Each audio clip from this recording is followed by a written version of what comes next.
All right, welcome back to Problem Solver Politics. I am your host, Cardin Ellis, with Cody the Oracle. Hey, everybody. And it looks like Politico's had a change of heart and started treating Andrew Yang nicely. There's an article that brings up an interesting point and asks if Andrew Yang is the, quote, unexpected threat to one Bernie original Medicare for all. And I'm trying not to make a dig about honeymooning in Vegas. Sanders. Is Andrew Yang the unexpected threat to Bernie Sanders, one of the obvious frontrunners for the DNC nomination? Cody, what's going on? This is something that we've been talking about this as well the last week and a half or so, just over time. And we're going to go through this article really quickly. So once again, Politico runs an article saying the unexpected threat emerging against Bernie.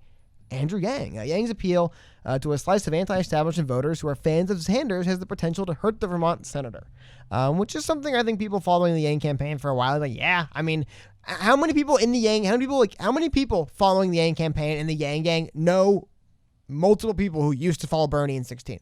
Yeah. That line from Bernie 2016 to Yang 2020 is pretty defined. However, the line between Bernie 2020 to Yang 2020, I would say, is a little bit, we've seen it be, there is still like the Bernie or bust crowd. And they go through and mention a couple things here. First thing I want to highlight to you guys. And this one I thought, this was the first thing I saw about a week, or less than a week ago now, I think, a few days ago, that jumped out to me. Andrew Yang snatched up Bernie's 2016 ad firm last week, a coup for the long-shot presidential contender that raised eyebrows in political circles, but it wasn't the first time Yang won over a fan of his rivals. Yep. The outsider entrepreneur who refuses to wear a tie at the Democratic debates is attracting some of the same people as the outsider senator who spurns brushing his hair for rallies. Interestingly, I guess it's obvious. I never thought about that. Anyway. So he actually really tries. So he tries to maintain his look by not maintaining, but isn't not maintaining your hair in order to maintain your look maintenance within itself? It's the brand. He's got to maintain the brand. Oh, that's what I'm talking about. Always maintain the brand. It's like Bob Ross's perm that he never liked, but the producers made him keep for 20 years. Yeah, it's the brand, man. Yeah. All right, cool. Your silhouette is very important in stuff like this. All it right. really is. I guarantee you there's Bernie ads of the silhouette of the messy hair, and you know it's him because of the hair and the glasses. Anyway, though. You don't need to worry about the silhouette of Bernie's hair because his wild eyes come out no matter what. You know, his wild communist eyes. Well, but Gary, let's get to the data they bring up in here, because Okay. I think the data is kind of interesting, right? And they say that so 57% of Yang's potential supporters are considering Sanders, according to a recent Ipsos 538 poll. The mutual interest works in the other direction, too, with 16% of Sanders' potential voters looking at Yang. So, it is really, and I would say the one thing that's really fascinating and what I kind of really want to talk about most about here, we can go through the article and talk about more here, but what really stands out in this little interesting battle we have here between these two candidates is you kind of see, because while it does make sense that Andrew Yang supporter or Bernie Sanders 16 supporters support Yang in 20. It makes sense. I can see it. And I want to highlight this. We're going to talk about this a little bit too. We have an event that Andrew Yang was at. It was a progressive candidate forum for the 2020 election. I want to get the exact name of it. I don't want to get the name wrong. And it was the People's Forum, I believe. People's Presidential Forum. Sorry about that. In Nevada. Just happened in Vegas. And one thing I thought was really fascinating about this was that this is where I think we see what is the difference between a Yang supporter and a Sanders supporter on the same line, is that there seems to be, when it comes to progressive crowds, Yang does not fare well in front of progressive crowds. He never has. It's Bernie, it's on the other struggle. hand, oh my God, Bernie in front of progressive crowds. He recently at a rally in Brooklyn, he had AOC come on stage and endorse his campaign. Think what you want about her. She's definitely one of the prominent progressive, politicians out there. Progressives really are in bed. People like the progressive crowd is really in with Bernie. Not 100%. There is fracturing within some progressives, for example, criticize Bernie for being a male and saying that, because another candidate who also is running on similar ideas, Elizabeth Warren, you see that tie there. But what's really interesting as we go down here and we look is kind of what Andrew Yang gets flack at a lot of times at these progressive events. He just isn't a progressive. That really is, not only is he not a progressive, he's not a politician, and that really doubles down people. This little tidbit in this article I thought was really interesting. By the way, reading through this article, for the most part, it seemed pretty fair. I'll give a shout out to the author. I'm not going to vouch for all of his work, but this article itself was pretty fair. But I want to find the passage here a second. Here we go. So, He called the issue of nuclear waste storage a national issue and not a Nevada issue. There's a big story controversy within Vegas. I thought that was a very well-measured answer. Yeah, I think he handled that really well. Well, because he answered it correctly. Again, a little background. They're trying to open in Yucca, which I believe is nearby Las Vegas, a massive waste dump site for nuclear waste. People in Vegas obviously don't want it, so they asked him a question about it. Andrew Yang basically said, well, if we don't put it here, we have to put it somewhere. So it's kind of everyone's problem. It's not a Vegas problem. And they said actually is. But sorry, what I want to talk about here, though, is this is one thing Yang does, which doesn't help him on these crowds. The author points out that most of Yang's fellow candidates have given simple, vague answers over the past few months and publicly asked about Yucca. If elected, the candidate guarantees no nuclear waste will be dumped in Nevada. When Yang did not do that when pushed a second time, the crowd grew more angry. I want to highlight that from this thing is because Yang basically just said, like, well, I don't know. It has to go somewhere, right? And they're like, well, what do you mean it's go somewhere? And he's like, well, it's not just your problem. It's a problem for everyone. They didn't like that. The reason why I brought that up is the author also goes down to mention when it came to Bernie Sanders. Again, I just want to talk about the way that... Can we play the clip, or is that a copyright strike? I just don't have it queued up right now. Okay. But anyway, and then we'll go through here. And he says, like Castro, Sanders was not surprisingly well received by a crowd packed to the gills with progressive advocates. Many of the policies the forum's supporters were written or popularized by Sanders in recent years, such as Medicare for All and forgiving student loan debt. Sanders was only gently reminded when he strayed off topic or got too deep into his stump speech during his answers. And the reason why I want to read that part too, one last thing I want to talk about, took a little bit of time here, is the reason why the progressive crowd plays much better with Bernie Sanders than Andrew Yang is that Bernie Sanders kind of wrote the progressive platform. Yeah, he's the original gangster. But he wrote it 20 years ago, and a lot of people are loyal to that. But the thing is, there were people who liked what Bernie was talking about in 2016 who aren't quote-unquote progressives. That is who he's peeling off. If you're a ride or die progressive, you're probably not going to support Andrew Yang. You probably aren't. I mean, I see a lot of people online and unless Yang you actually even arguing back and really forth. wanted to help the poor. See, I push back on that. That's what I mean, though. If you're ride or die progressive, then you want to help progressives above all. Is my point being. There's some people who are like, I want a Republican to win more than I want X. Same with Democrats. No. If you're a ride or die progressive, you want to help people. And you want to help your society and the better good more than all. And if you have to forsake a candidate, then you'll forsake a candidate because it's a progressive value system. And this is why I actually think that, progressives and even hardcore conservatives, like if they're really just intellectually honest with each other, agree on so much more than they disagree. If you truly are about immigrant safety and rights, you can talk with a deep red conservative and understand the importance of border enforcement and a legal path to citizenship as a protection for immigrants that are coming. If you're a true progressive that is all about free speech and the importance thereof and protecting the civil rights of those that want to engage in it, then you will all of a sudden absolutely eschew the censorship that reigns now and will find yourself in agreements with another intellectually honest, non-tribalist right-winger. There's very few parts of the Venn diagram that won't match up if you're intellectually honest. But if you're not intellectually honest and it's not about values for you and it's about people and politicians you like because Bernie's my guy and this is just hardcore fantasy football or fantasy politics, well, then you'll ride or die Bernie Sanders. Because, he's the original gangster or whatever. Well, that's like, I mean, you can be a fan of Wilt Chamberlain, okay? But, I mean, if you bet on Wilt Chamberlain in 2019 for fantasy basketball, well, he's not even on a team, so he couldn't play. But, you're going to get doused by better talent that's been augmented by better technology and better training and new developments. You know what I'm saying? It's. Well, by the way, I just want to say, rest in peace, Wilt Chamberlain passed away October 12th, 1999. So. Oh yeah, that was a bad example, Wilt Chamberlain. So rest in peace, man. Yeah, I could have come up with a better analogy, but it was topical. It was very recently the 20th anniversary of the death of the all-time great Wilt Chamberlain. Once scored 100 points in a game. Very cool. So anyway, I thought Andrew Yang's response was actually well measured. People said, "Why do you want to build a nuclear waste dump 100 miles from here to, dump nuclear waste and 100 miles from here in Nevada?" And he basically said, Well, look, I don't want to just dump nuclear waste on anybody. This is a national problem. And I think that maybe it shouldn't just be a Nevada problem. It should be a national issue. And we should all pay our fair share of the nuclear waste that we have to dispose of. And he was very well measured. I thought it was a good answer. I would have gone a step further and I would have said, well, look, I mean, here's a stat right here. The state with the highest percentage of land held by the federal government is Nevada. I mean, it used to be 85%. Now it's down to 79.6% of the land in Nevada is owned by the government. So, I mean, it's... Well, I mean, like, but... Nobody lives in Nevada outside of Reno and Vegas. So you have an entire state where you want nuclear dumps to be 100 miles from something. You don't want them 10 miles from something or 20 miles from something where they're going to contaminate the aquifer that's underground. You want them 100 miles from something. And where's the only like 4 states you can do that in? Well, Nevada's one of them.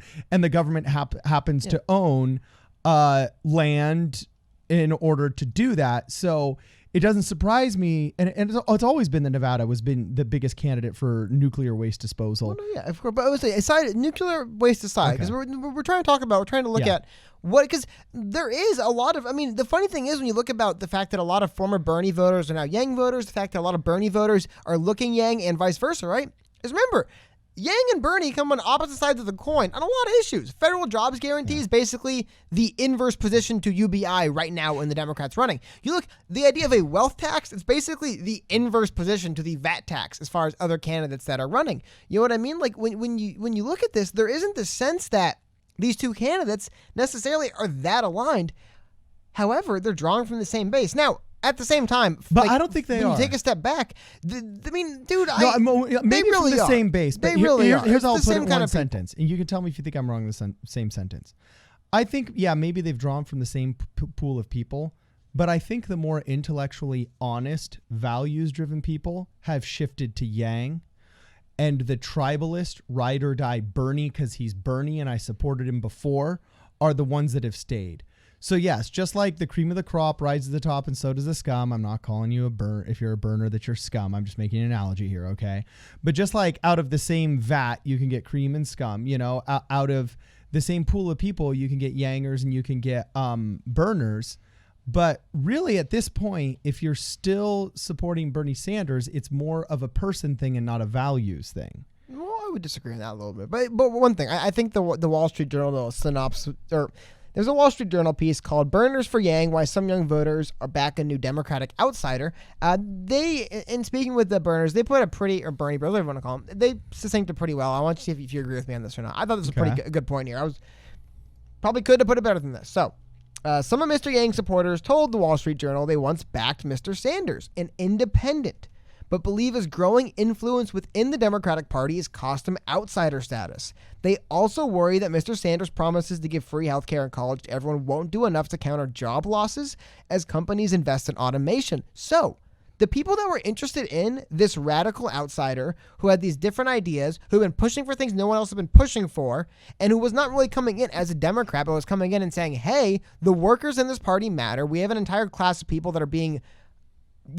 stepped on and walked over. We got to do something about that.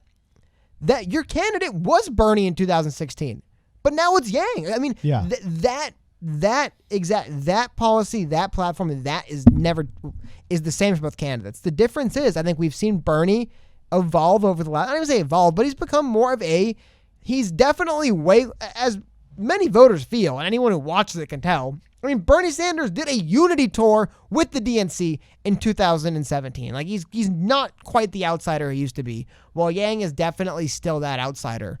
Okay. And I think that is what we're seeing. The people who want to see a radical independent outsider with new ideas, who cares about the little guy, your candidate was Bernie Sanders in 2016. Now it is Yang. And I think we're seeing people along, because it's still a band. Some people are closer, like, I'm still a Democrat, though. I don't know if I can support this guy, or there's a lot of things, but I think what you're not going to see is the progressive types all of a sudden say, oh, this Andrew Yang guy's cool, I like him. I think we'll see, if anything, means to an end. But for the most part, that seems to be one of the issues going on with that little bit of a kind of, I don't know if you call it like a civil war, reformation movement going on within the Democratic Party right now, is that there seems to be very little seeing eye to eye between regular Democrats and progressives on some issues, which again, I think is what leaves this election so uniquely open to Yang, is because the gatekeepers aren't there anymore because they're too busy fighting with each other and fighting amongst each other. So he's going to go again. But I think, like I said, this article, it's a pretty good article. I'll have the links here for you guys to read through all of them. Here we go. I'm a burner for Yang, said Valessa Mantona, 30-year retail worker from Henderson. Said she supported Mr. Sanders during the 2016 primary, but feels the relevant issues have changed since the last election. I mean, I'll have the thing. You can go through and read it all yourself, but that's what I think is the thing here. Because it wasn't just an easy. It is weird to think, why is Bernie and Yang, why would Bernie voters go to Yang? Yang's not really a progressive.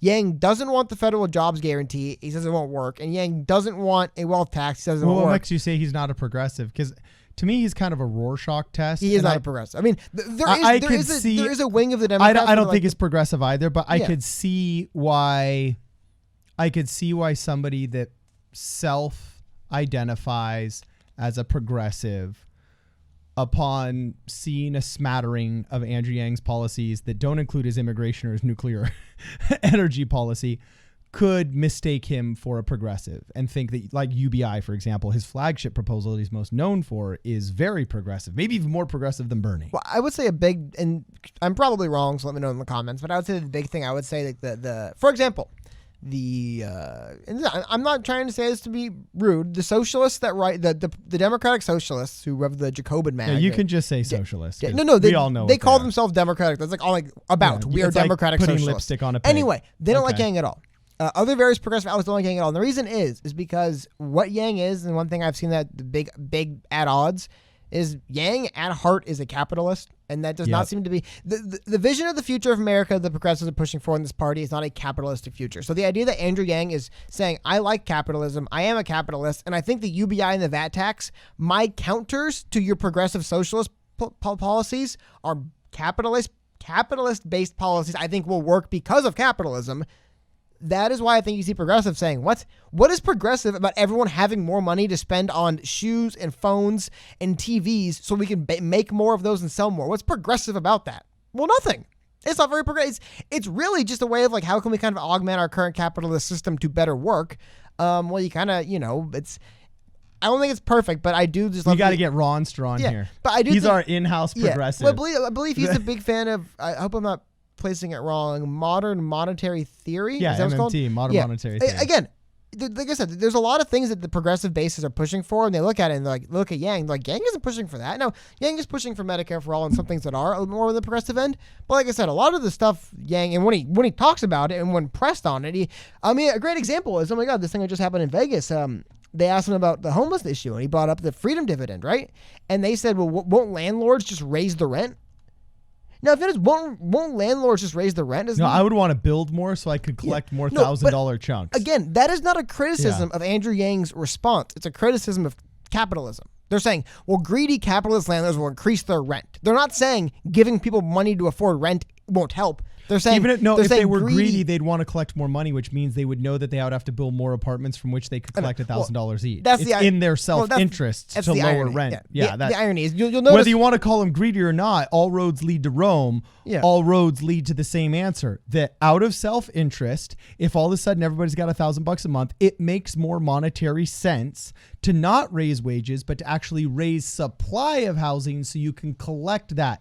Even JFK literally said that when he was going to lower taxes. He said, if you widen the base and collect a smaller chunk from more people, we will actually raise more tax revenue for our government in the United States of America. So if you're a lower tax guy, limited government guy, this plan will work for you. If you're a big government guy that wants more money for government, this plan will work for you. It literally satisfies both needs simultaneously.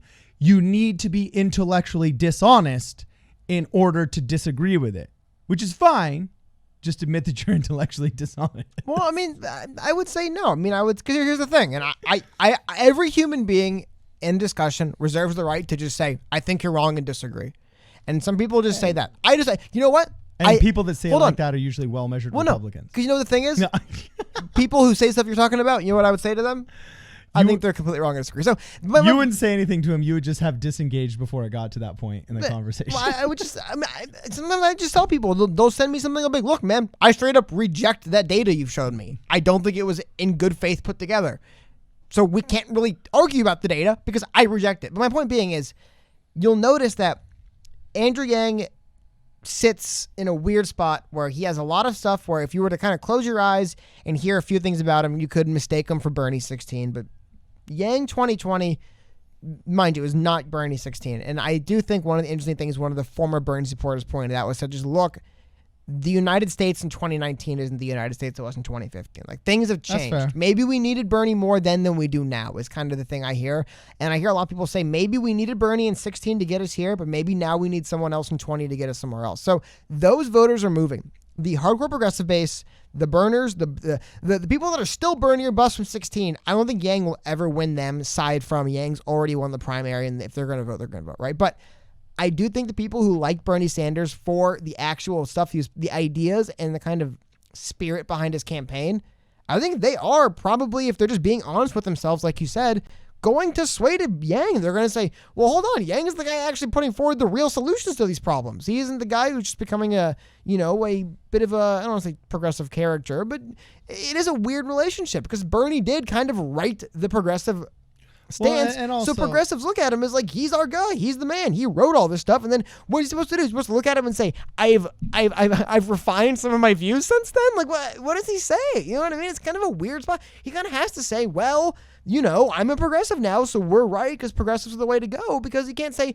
this movement I started, maybe, I don't know, I kind of changed my mind a little bit. I'm not saying he even wants to, but it is a unique situation. It is, again, one of those things that's very unique to this campaign, which tells me Yang's got a real chance. So that's what stands out from and again, this is all sparked by the idea, this political article coming out saying the unexpected threat emerging against Bernie, which is Andrew Yang. I'll take a look at that because, again, it is weird. You think of Bernie as such a progressive candidate. You think of Yang as like the non-progressive Democrat running. Like I said, he shows up in front of a room full of progressives. They eat him alive every single time. Every time he goes in front of a room full of progressives, it goes poorly. But part of that's because he's not a politician at heart. Like you said, I think nuclear waste is terrible, and I will never, ever vow to dump it in Nevada. If he doesn't keep that promise, who cares? No one will know. Instead, Yang said, well, it's a difficult thing, and really it affects the whole country. It doesn't just affect you. And they said, it only affects us. And he's like, well, no, it doesn't. Point being, that isn't how a politician will answer that question. That's how maybe a reasonable person would answer the question. So you balance the fact he doesn't have the same political tact with the fact that he is not a progressive. He's an outsider to them, and they let him know it. And I think that's where we see this really weird dichotomy where if you supported Bernie, maybe you will support Yang, but at the same time, if you support Bernie, maybe you never will support Yang. I mean, it's really weird. I just thought that was also the other reason why I think that he's such a hidden threat, Yang is, to progressives, whether it's Bernie or Warren. We all know Bernie because he's been the same guy for 40 years. We give credit where credit is due. And if you want to talk about consistency, or whatever, yeah, like when it comes to consistency, he sounds the exact same in 1989 as he did in 2019. Okay, so when it comes to consistency, we all know who Bernie is, right? However, Elizabeth Warren's flip-flopping like crazy, and, the progressives are loving her as this new darling that's Bernie Sanders 2.0, but she's also a woman, so we get the identity politics angle.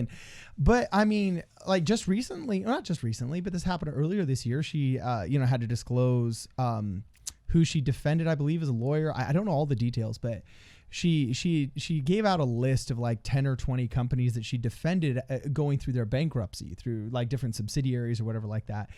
So it's going to be difficult to not call her a corporatist. I think one of them was actually even Dow's breast implants that had a huge class action lawsuit or something like that.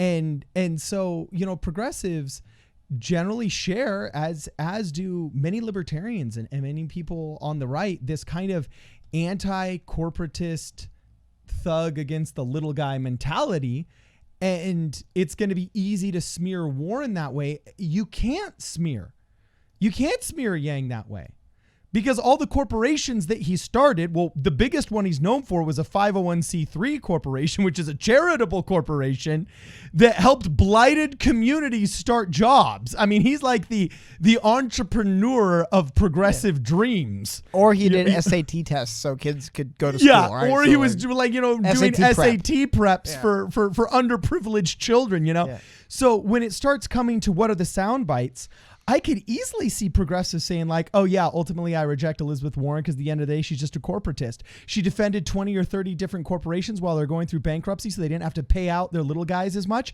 And at the end of the day, she's taking more corporate money than Andrew Yang is. Well, that's kind of like the, like the like meme. Boom shakalaka. Yeah. But the meme with the guy sweating and he has the two buttons? It's kind of like that with progressives with like Bernie Sanders but a woman or massive corporatist. Like, what do I pick? Female Bernie Sanders or I have to live with her being a corporatist? You know what I mean? So it like you said, it is interesting seeing that. And the last thing I wanted to highlight here before we just kind of wrap this one up is hit it. This idea of where the polls are going. Just because I know the polls. That's all that matters. The polls. That's not all that matters, but I look at it. Off to the polls. This is what's really fascinating. We've talked about this before, but again, the blue line here is Bernie Sanders. The brown line is Elizabeth Warren. And you'll notice that while Warren really separated, I've been saying it to Bernie fans for a while. Like, dude, don't even care about Yang. Warren's stealing all of it. The last week or so, really after that debate, and after Bernie recovered from his health scare, they're on a collision course to meet again. So yeah, Bernie might have this big comeback. It might be Bernie who outlasts Warren here, which I didn't think he would, but it might be Bernie who outlasts Warren here. And then what does it mean? He fought the good fight in 89, and I fought it in 92. Well, less that and more. And what does it mean for? And in 2002. For Andrew Yang, what does it mean if it is? Because, like I said, I think even though Andrew Yang isn't a progressive, I do think it's easier for full progressive types to go over to Andrew Yang from Bernie Sanders and Warren's, because there is a little bit of that spirit of 16 in Bernie still, and that 2016 Bernie spirit is definitely the Yang 2020 spirit. So I don't know. I think that could help. No, because the outsiders from day one hated capitalism.